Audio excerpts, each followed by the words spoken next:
All right, welcome back. Let's talk about corruption now. And a report released by the Socio-Economic Rights and Accountability Project last week has revealed that 55 high-profile Nigerians allegedly stole 1.354 trillion naira from the nation's treasury between 2006 and 2013.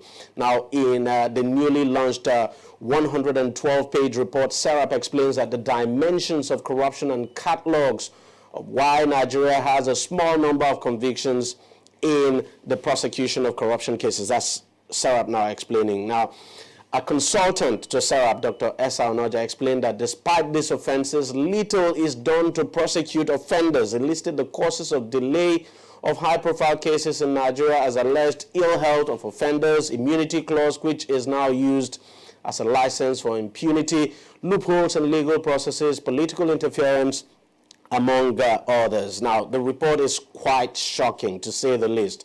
Nobody would have expected. Corruption, we know, is a big problem in this country, but to think that between 2006 and 2013, over 1.3 trillion naira was stolen by public officials, that's quite shocking. And the fact is that, whether we like it or not, the stealing is still going on. Well, joining me now on the program to discuss more about that report is the Executive Director of SERAP, Adetokunbo Momuni. Thank you very much for coming on the program. It's a pleasure being here. Your report, quite shocking. Let me just read an excerpt now from the report. It says, the amount of money embezzled, misappropriated, or stolen by public officials and leaders in the private sector between 2013 and 2017. Of course, the initial figure I quoted was 1.3 between 2006 and 2013. But this now says between 2013 and 2017. What it says is that, well, that the amount of money stolen, misappropriated, both by public and private sector, has galloped beyond the contemplation of average Nigerians. That evidence abound that judges, judicial officers, lawyers, and military officers are participants in the frenzy of despoliation of national wealth. Now, so this report is just not about public officials. It's also about the private sector as well. Yes.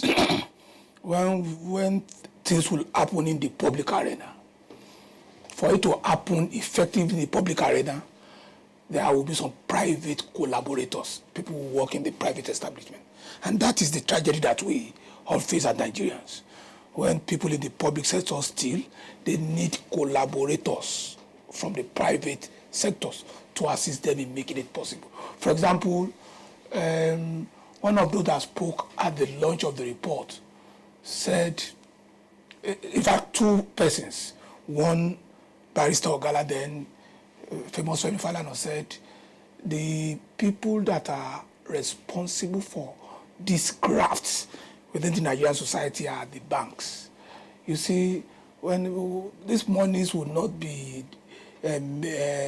stolen by direct cash withdrawal, it will be by transfer. So, and definitely in the course of this program, of course, we're going to take the soundbite of Barrister Ogala because what he actually said is quite shocking. So I think we're going to take the soundbite now. The biggest institution in Nigeria today, in my opinion, that supports corruption are the banks. I was a member of a House of Assembly. On the day after my election, before inauguration, 4 banks offered me loans, 100 million naira each. Yes. I looked at my salary. My salary as a member of the House came to about 700 and something. How was I going to pay that over 4 years? They didn't ask me. One of the banks had given me a credit card with a credit line of $20,000. No account with them. One of the banks had printed checkbooks for me. Yes, just like that. Just like that. So easily, for a 4-year tenure of a salary of 8.4 million a year, times 4 is about 32 million. I already had credit facility of about 400 million to access. How was I expected to pay back? The banks are only telling me, take this money, find a way to steal it, and pay.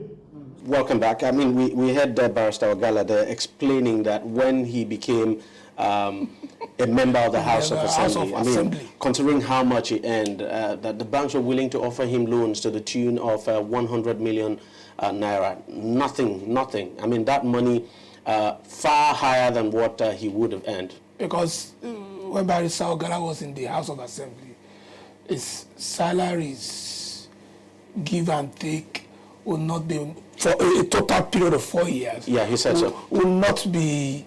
Just in the region of 30 million or so. Yes. They now offered him loans and loans and overdrafts to the tune of about 400, 500 million. And that he has to get the money somewhere. Yes. And that is simply saying, just have this, you find a way of paying, just steal, and we'll sort it out later. That's the mentality of the Nigerian banking system. And that is what we have come. And it appears when we talk about corruption, the focus is usually on the public sector and not on the private sector, but quite a lot goes on there. But that is the reason why we should turn our searchlights a little bit away from the public sector to see their private sector collaborators. That would do us a lot of good. Because when any public official would steal on that massive scale, it needs the knowledge and collaboration of private sector participants.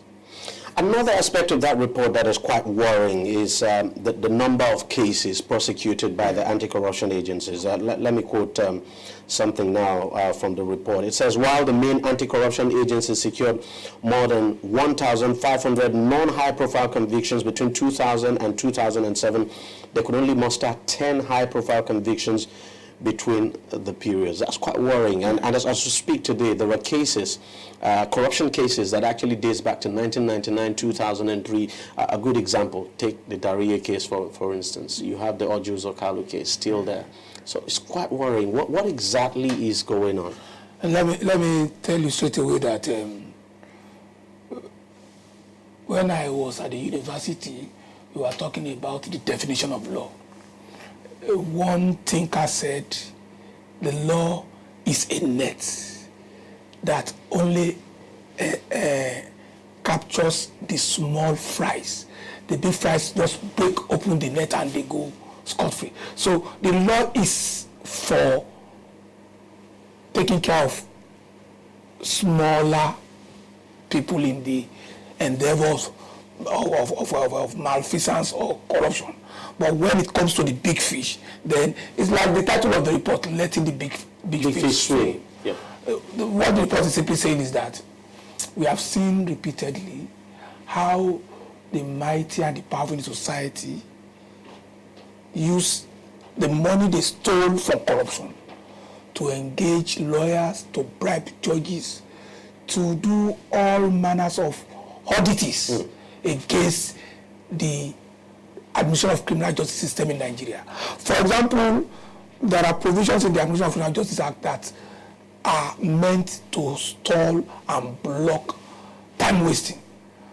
But you see, when the person presiding in the court, the judge, gives vent, encouragement. If, for instance, that individual has been compromised. Yes, you see that what the rule says will happen will not happen.